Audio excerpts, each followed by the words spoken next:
The song Praying by Kesha in video form begins with a very strange image in that she is stranded in apparently the aftermath of a great storm and flood. Yet she's the only one mentioned in the song as having the power to have caused it. Also, she talks about being abandoned in that bit. And in the biblical sense, if you're one of the people who survives the flood, yes, you are left alone, but it's because everybody else has been wiped out. And it's not because you're out of favor, it's because you're in favor with one of the deities who caused the flood. So this is a very strange set of circumstances to portray. The idea of praying presupposes generally that someone is talking to a deity. And yet when people have interpreted this video in the interpretations I've seen thus far, they seem to discard that idea after the opening monologue is over. They seem to interpret this as her talking to a specific person, somebody that she's had a dispute with, perhaps in her artistic career. But if this were true, then the opening about her being abandoned by everyone, left completely alone, would not make any sense because her dispute has attracted the sympathy and support of a lot of people.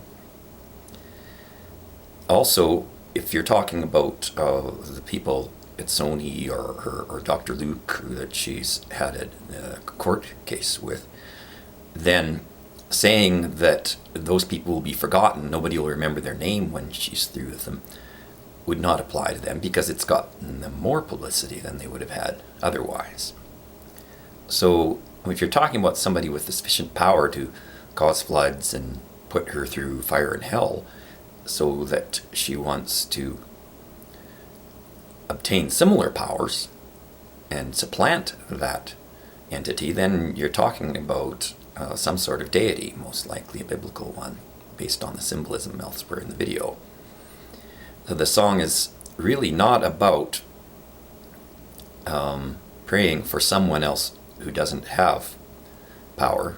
It's about wanting to supplant someone who has power and put them in the position where they will have to be the ones praying for help.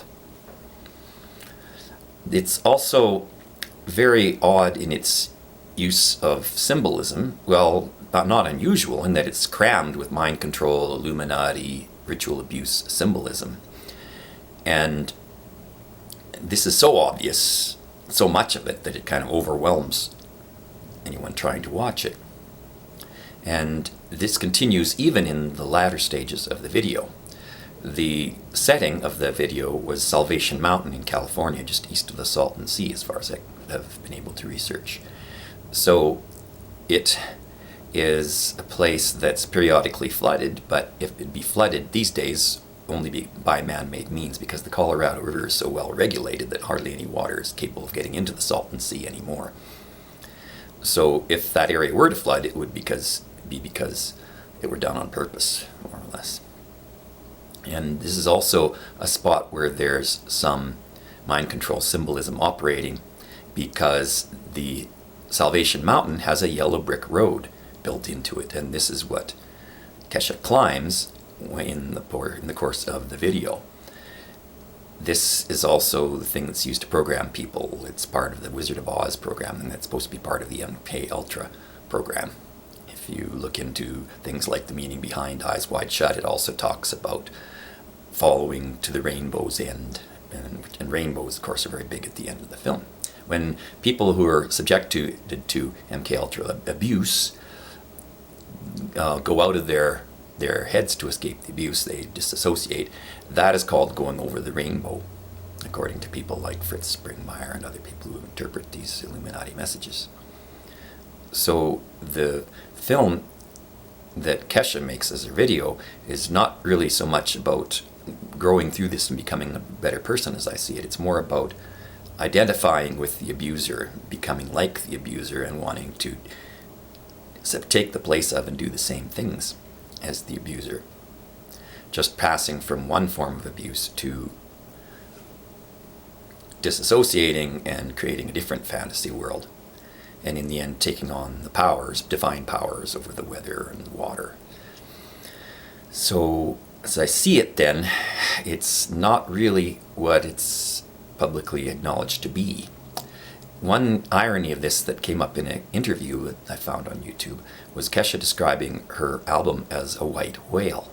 And she spent all these years wishing she could make another album, put out another song, and it was her whale that she dreamed of being with.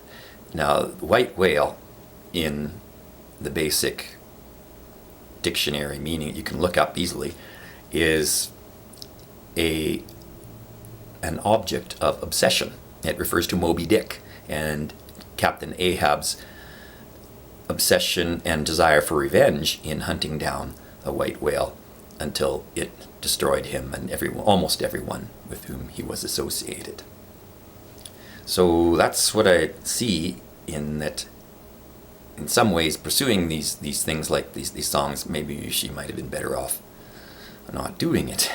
There was a time when she was considered a victim, and she's been said to have not willingly made the Die Young video, and yet after all these battles to supposedly become free in what she makes, and saying that she feels free in what she makes, she's still making the same old heavily symbolic, mind control messaged videos that she made before.